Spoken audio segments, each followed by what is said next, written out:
कमाई की संसार YouTube चैनल में आपका स्वागत है। जो भी व्यक्ति धन और स्वास्थ्य में समृद्धि पाना चाहता है, उनके लिए यह चाणक्य नीति एक अचूक मार्गदर्शक साबित होगी।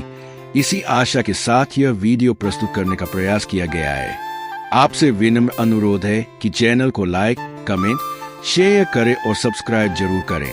इस चैनल को तैयार करने का मुख्य उद्देश्य आपको और आपके परिवार को स्वास्थ्य और आर्थिक रूप से समृद्ध बनाने में कुछ हद तक मदद करना है। हमारे वीडियो को पूरा देखने का प्रयास करें। हमें उम्मीद है कि इससे आप सभी के जीवन में नई शक्ति और ऊर्जा का संचार होगा। आइए आज के इस वीडियो में भी आपके जीवन को संवारने के लिए जरूरी अचूक ऊर्जा और प्रेरणा लेकर आया हूँ। चलिए आगे बढ़ते हैं। आचार्य चाणक्य और चंद्रगुप्त, जीवन का वास्तविक दर्शन। सायं का समय था। पश्चिम दिशा में डूबता हुआ सूर्य आकाश को सुनहरे और तांबे जैसे रंगों से सराबोर कर रहा था। तक्षशिला के विशाल गुरुकुल में दिन भर की विद्या साधना का समय समाप्त हो चुका था। अधिकांश शिष्य अपने अपने कक्षों की ओर प्रस्थान कर चुके थे, किंतु एक युवक अब भी शांत भाव से एक विशाल प्राचीन पीपल के वृक्ष के नीचे बैठा था। वह चंद्रगुप्त था। उसके चेहरे पर एक गहरी चिंता की लकीरें थी, आंखों में अनगिनत प्रश्न थे और मन में एक ऐसी उलझन जिसका उत्तर ढूंढने में वह स्वयं को असमर्थ पा रहा था। तभी दूर से आचार्य चाणक्य के कदमों की धीमी आहट सुनाई दी।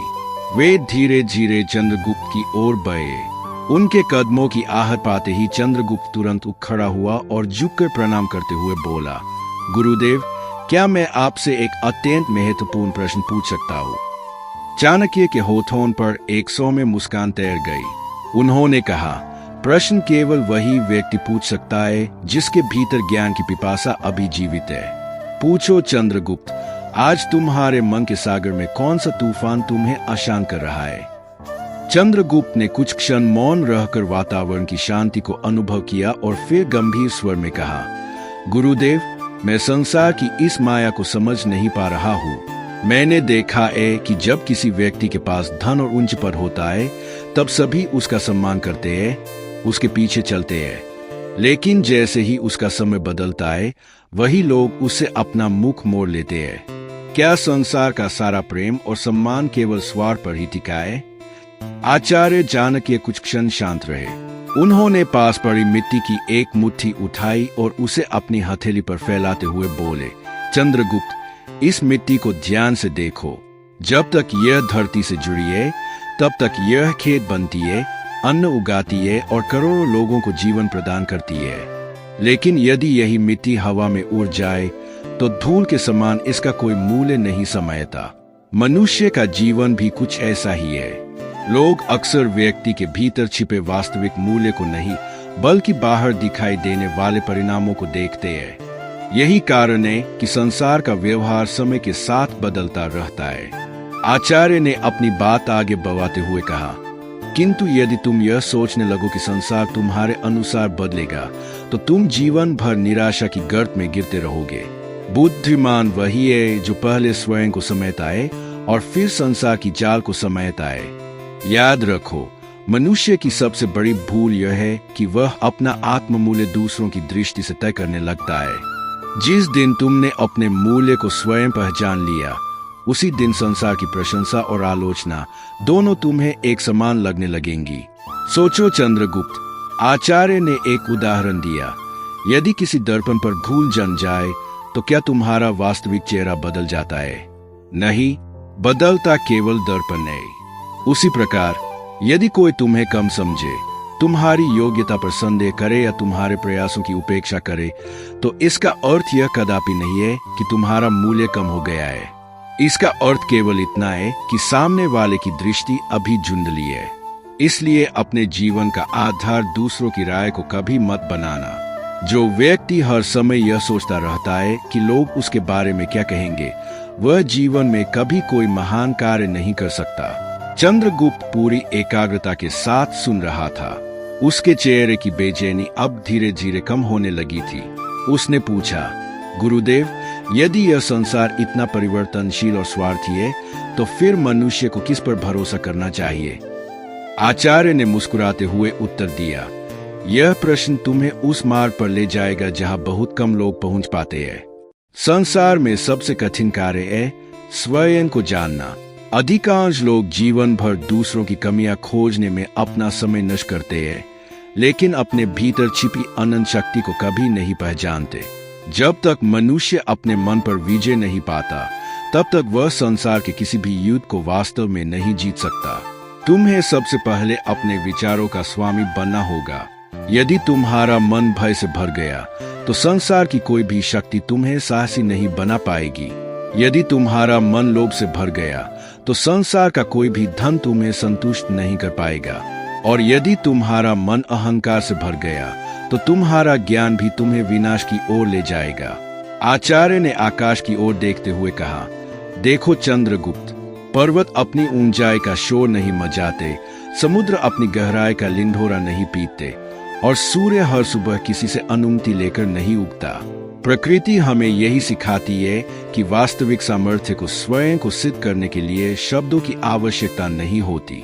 आज के बाद कभी अपनी अच्छाई या अपनी शक्ति का प्रदर्शन मत करना। यदि तुम सचमुच योग्य हो, तो समय स्वयं तुम्हारा परिचय दुनिया से कराएगा। याद रखो, महान बनने की शुरुआत सम्मान पाने से नहीं, बल्कि स्वयं को योग्य बनाने से होती है। जो व्यक्ति अपने कर्म पर ध्यान केंद्रित करता है, वही अंततः इतिहास लिखता है, और जो केवल लोगों की राय बदलने में अपना जीवन खपा देता है, उसका नाम समय की धूल में कहीं खो जाता है। रात का दूसरा प्रहर था। तक्षशिला का गुरुकुल पूर्णतः शांत था। दूर जंगल की ओर से यिंगुरों की आवाज आ रही थी और आकाश में असंख्य तारे ऐसे चमक रहे थे मानो प्रकृति स्वयं किसी गहरे रहस्य को सहेज कर बैठी हो। अधिकांश शिष्य गहरी नींद में थे, परंतु चंद्रगुप्त की आंखों में नींद नहीं थी। वह बार बार आचार्य की बातों को अपने मन में दोहरा रहा था। उसने अनुभव किया कि मनुष्य का सबसे बड़ा युद्ध तलवारों से नहीं, बल्कि अपने ही विचारों से होता है। वह धीरे धीरे अपने कक्ष से बाहर निकला और गुरुकुल के प्रांगण में टहलने लगा। वहां उसने देखा कि आचार्य जाने के पहले से ही एक दीपक के पास बैठे थे, मानो उन्हें आभास हो कि आज फिर चंद्रगुप्त के मन में कोई जिज्ञासा उठेगी। चंद्रगुप्त ने प्रणाम किया तो आचार्य ने बिना उसकी ओर देखे कहा, जिस मन में निरंतर प्रश्न जीवित रहते हैं, वही मन एक दिन सत्य के शिखर तक पहुंचता है। बताओ, आज कौन सा संशय तुम्हें यहाँ खींच लाया है? चंद्रगुप्त ने गहरी सांस लेते हुए कहा, गुरुदेव, मैं देखता हूँ कि बहुत से लोग अत्यंत योग्य और बुद्धिमान होते हुए भी जीवन में आगे नहीं बढ़ पाते। वे कठोर मेहनत भी करते हैं, उनके पास ज्ञान का भंडार भी है, फिर भी हर अवसर उनके हाथों से फिसल जाता है। ऐसा क्यों होता है?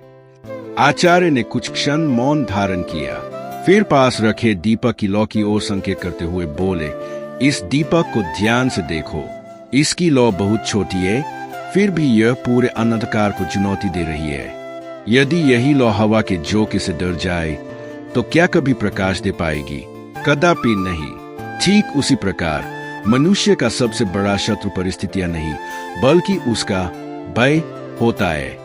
भय धीरे धीरे उसके निर्णयों को कमजोर करता है, उसके आत्मविश्वास को खा जाता है और अंततः उसकी क्षमता को कैद कर देता है।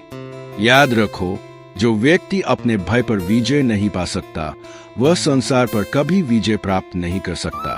चंद्रगुप्त ने पूछा, लेकिन गुरुदेव, भय का जन्म ही क्यों होता है? आचार्य मुस्कुराए और बोले, भय भविष्य की उस कल्पना से जन्म लेता है जो अभी घटित ही नहीं हुई है। मनुष्य पहले हार की कल्पना करता है, फिर उसी कल्पना को सच मान लेता है। यही उसकी सबसे बड़ी भूल है। जब कोई व्यापारी नया कार्य शुरू करता है, तो उसे घाटे का डर सताता है। जब कोई योद्धा युद्ध भूमि में उतरता है, तो उसे मृत्यु का भय घेर लेता है। जब कोई विद्यार्थी शिक्षा प्राप्त करता है, तो उसे असफलता का डर परेशान करता है। ध्यान से देखो, इन तीनों में एक बात समान है, घटना अभी हुई नहीं, पर मन पहले ही हार के आगे झुक गया है। आचार्य कुछ कदम आगे बढ़े और बोले, संसार में असफलता से अधिक लोगों को उनकी कल्पनाओं के भय ने हराया है। इसलिए यदि तुम्हें महान बनना है, तो सबसे पहले अपने मन को प्रशिक्षित करो। मन को यह सिखाओ कि वह हर कठिनाई को अंत नहीं, बल्कि अगली सीढ़ी समझे। वर्षों पहले आचार्य ने एक कथा सुनाई। एक गांव में दो युवक रहते थे। दोनों समान रूप से परिश्रमी थे। दोनों के पास अवसर भी समान थे। दोनों का सपना एक ही था, अपने परिवार को समृद्ध बनाना। पहला युवक हर अवसर पर सोचता था, यदि मैं असफल हो गया तो लोग क्या कहेंगे, मेरा मजाक उड़ाएंगे। दूसरा युवक सोचता था, यदि मैंने प्रयास ही नहीं किया तो जीवन भर पछतावा रहेगा। वर्षों बाद पहला युवक जहां था वही रह गया, जबकि दूसरा पूरे प्रदेश का सबसे सफल व्यापारी बन गया। दोनों में अंतर कहा था, न ज्ञान में, न भाग्य में, न धन में। अंतर केवल सोच में था। एक ने अपने भय को अपना मालिक बना लिया, दूसरे ने अपने भय को अपना शिक्षक। जो व्यक्ति डर को देखकर भागता है, डर उसका पीछा करता है। जो डर की आंखों में देखकर आगे बढ़ता है, डर स्वयं पीछे हट जाता है। चंद्रगुप्त की आंखों में अब नई चमक थी। उसने पूछा, गुरुदेव, क्या इसका अर्थ यह है कि निर्भय होना ही सफलता का एकमात्र रहस्य है? आचार्य ने गंभीर स्वर में उत्तर दिया, नहीं चंद्रगुप्त, निर्भय होना और मूर्ख होना दोनों अलग बातें हैं। बुद्धिमान व्यक्ति खतरे को समझता है, उसकी तैयारी करता है और फिर अदम्य साहस के साथ आगे बढ़ता है। मूर्ख बिना तैयारी के केवल उत्साह में दौड़ पड़ता है। इसलिए साहस का अर्थ भय का अभाव नहीं, बल्कि भय के बावजूद सही निर्णय लेने की क्षमता है। जीवन में हर बार परिस्थितियां तुम्हारे अनुकूल नहीं होंगी। कई बार तुम्हें अकेले चलना पड़ेगा। कई बार लोग तुम्हारे निर्णयों पर हंसेंगे। कई बार तुम्हारे अपने भी तुम्हें समझ नहीं पाएंगे। लेकिन यदि तुम्हें अपने लक्ष्य की स्पष्टता है, तो दूसरों की शंका तुम्हारी दिशा नहीं बदल सकती। इतिहास उन लोगों को याद नहीं रखता जिन्होंने केवल सुरक्षित रास्ते चुने। इतिहास उन्हें याद रखता है जिन्होंने कठिन रास्तों पर चलकर नई दिशाएं बनाई। आचार्य ने अंत में चंद्रगुप्त के कंधे पर हाथ रखते हुए कहा, आज की शिक्षा को अपने हृदय में अंकित कर लो। मनुष्य के जीवन में 3 प्रकार के भय आते हैं, असफल होने का भय, लोगों की राय का भय और भविष्य का भय। जो इन तीनों पर विजय पा लेता है, उसके लिए सफलता केवल समय का प्रश्न रह जाती है। इसलिए हर सुबह स्वयं से एक प्रश्न पूछना, क्या आज मैं अपने भय के अनुसार जी रहा हूं या अपने उद्देश्य के अनुसार? जिस दिन तुम्हारा उत्तर उद्देश्य होगा, उसी दिन तुम्हारे भीतर का राजा जाग जाएगा। याद रखो, राज सिंहासन पर बैठने से पहले मनुष्य को अपने मन का राजा बनना पड़ता है। यही वह शिक्षा है जिसे समझने के बाद साधारण व्यक्ति भी असाधारण बन सकता है। बोर होने में अभी कुछ समय शेष था। पूर्व दिशा में हल्की लालिमा दिखाई देने लगी थी। तक्षशिला का विशाल गुरुकुल जागने को तैयार था। आचार्य चाणक्य अपने दैनिक भ्रमण के लिए निकले और उनके पीछे चंद्रगुप्त भी चल रहा था। पिछले कुछ दिनों में उसने भय और आत्मविश्वास के बारे में बहुत कुछ सीखा था, किंतु आज उसके मन में एक नया प्रश्न था।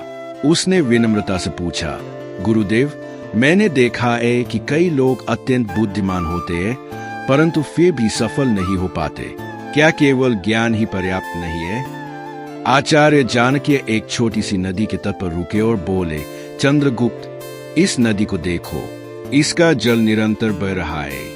यदि यही जल एक स्थान पर रुक जाए तो कुछ ही दिनों में उसमें दुर्गंध आने लगेगी। ज्ञान भी इसी नदी की तरह है। केवल ज्ञान प्राप्त करना पर्याप्त नहीं है, उसका सही समय पर और सही दिशा में उपयोग करना ही मनुष्य को महान बनाता है। जिसने समय का मूल्य नहीं समझा, उसने अपने जीवन का सबसे बड़ा धन खो दिया। आचार्य ने आगे कहा, मनुष्य के पास सबसे बड़ा खजाना उसका समय है, लेकिन विडंबना यह है कि अधिकांश लोग इसे सबसे सस्ता समझते हैं।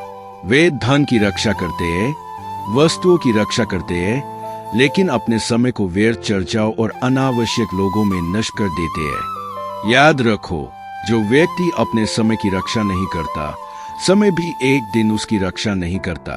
यदि तुम प्रकृति की तरह महान बनना चाहते हो, तो अपने समय का सम्मान करना सीखो। आज का 1 घंटा कल के कई दिनों के बराबर हो सकता है। सफल व्यक्ति हर दिन अपने भविष्य का निर्माण करता है, जबकि असफल व्यक्ति हर दिन अपने बहानों का संग्रह करता रहता है। दोनों एक वट वृक्ष के नीचे पहुंचे। आचार्य ने मुस्कुराते हुए पूछा, बताओ चंद्रगुप्त, इन पक्षियों में सबसे सुरक्षित कौन है? चंद्रगुप्त ने कहा, गुरुदेव, जो सबसे ऊंची डाल पर बैठा है वही सुरक्षित होगा। आचार्य ने सिर हिलाते हुए कहा, नहीं, सबसे सुरक्षित वह है जो समय आने पर उड़ना जानता है। जीवन में केवल ऊंचा स्थान प्राप्त कर लेना पर्याप्त नहीं है, सही समय पर सही निर्णय लेना भी आवश्यक है। यही बात संगति पर भी लागू होती है। यदि तुम ऐसे लोगों के बीच रहोगे जो हर समय शिकायत करते हैं, तो तुम्हारा मन भी शिकायतों से भर जाएगा। यदि तुम ऐसे लोगों के साथ रहोगे जो कठिनाई में अवसर खोजते हैं, तो तुम्हारा दृष्टिकोण भी बदल जाएगा। इसलिए मित्र चुनते समय उनके शब्दों को नहीं, उनके चरित्र को देखो। चंद्रगुप्त ने पूछा, गुरुदेव, यदि कोई व्यक्ति हमारे साथ अच्छा व्यवहार करे लेकिन उसका उद्देश्य गलत हो, तो उसे कैसे पहचाना जाए? आचार्य ने कहा, यही कारण है कि मैंने हमेशा कहा है, बोलने वाले से अधिक सुनने वाले बनो। बुद्धिमान व्यक्ति पहले सुनता है, फिर सोचता है और अंत में बोलता है। आज के बाद एक नियम बना लो, हर विवाद में तुरंत उत्तर मत देना। कई बार मौन वह उत्तर दे देता है जो हजारों शब्द नहीं दे सकते। जब तुम क्रोध में होते हो, तब तुम्हारे निर्णय तुम्हारे नहीं, तुम्हारी भावनाओं के होते हैं। जिसने अपने क्रोध पर नियंत्रण कर लिया, उसने अपना भविष्य सुरक्षित कर लिया। सूर्य पूरी तरह निकल चुका था। आचार्य ने कहा, जीवन में 3 चीजें कभी लौट कर नहीं आती: बीता हुआ समय, बोले हुए शब्द और खोया हुआ अवसर। इसलिए समय को उद्देश्य में लगाओ, शब्दों को संयम में रखो और अवसरों को पहचानना सीखो। जब भी समझ न आए कि क्या करना है, तो स्वयं से पूछो, क्या यह कार्य मुझे मेरे लक्ष्य के निकट ले जाएगा? यही प्रश्न तुम्हें हर भ्रम से बाहर निकाल देगा। तक्षशिला में वर्षा ऋतु का अंतिम दिन था। वर्षों की शिक्षा और अनुशासन के बाद वह समय आ चुका था जब चंद्रगुप्त को जीवन के धरातल पर उतरना था। वह आचार्य के पास पहुंचा। उसने पूछा, गुरुदेव, आपने मुझे नीति, धैर्य, समय और नेतृत्व के सूत्र सिखाए, लेकिन अंततः ऐसी कौन सी शक्ति है जो मनुष्य को उसकी मंजिल तक पहुंचाती है? आचार्य चाणक्य ने दूर क्षितिज की ओर देखा, जहां सूर्य बादलों को चीरते हुए ऊपर उठ रहा था। उन्होंने कहा, चंद्रगुप्त, संसार में प्रत्येक महान विजय पहले मन के भीतर जन्म लेती है। जो व्यक्ति अपने मन में स्वयं को पराजित मान लेता है, उसे कोई भी सेना विजय नहीं बना सकती। बीज वर्षों तक मिट्टी के भीतर छिपा रहता है, लेकिन वह भीतर ही भीतर अपनी जड़ें मजबूत करता रहता है। जब उसकी जड़ें पर्याप्त गहरी हो जाती है, तब वह धरती को चीरकर बाहर आता है और एक विशाल वृक्ष बन जाता है। मनुष्य का जीवन भी ऐसा ही है। लोग सफलता का उत्सव देखते हैं, पर उसके पीछे के वर्षों का संघर्ष नहीं देखते।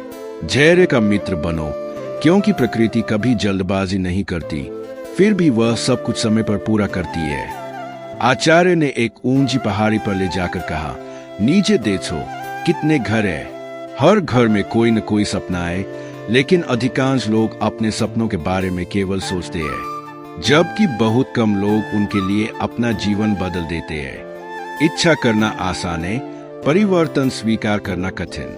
यदि तुम सफलता चाहते हो, तो अपनी आदतों को बदलने के लिए तैयार रहो। संसार को बदलने से पहले स्वयं को बदलो। चंद्रगुप्त ने पूछा, गुरुदेव, यदि भविष्य में विश्वासघात मिले और लोग विरोध करें, तो क्या करूं? आचार्य मुस्कुराए। जिस व्यक्ति का लक्ष्य बड़ा होता है, उसकी परीक्षा भी उतनी ही बड़ी होती है। विरोध से घबराना नहीं, आलोचना को सुनना, लेकिन उसे अपने आत्मसम्मान का निर्णय मत बनने देना। क्षमा करना सीखो, परंतु भूलना नहीं। दयालु बनो, परंतु भोले मत बनो। अपने सिद्धांतों को परिस्थितियों के हाथ कभी मत भेजना। आचार्य ने अंतिम शिक्षा दी।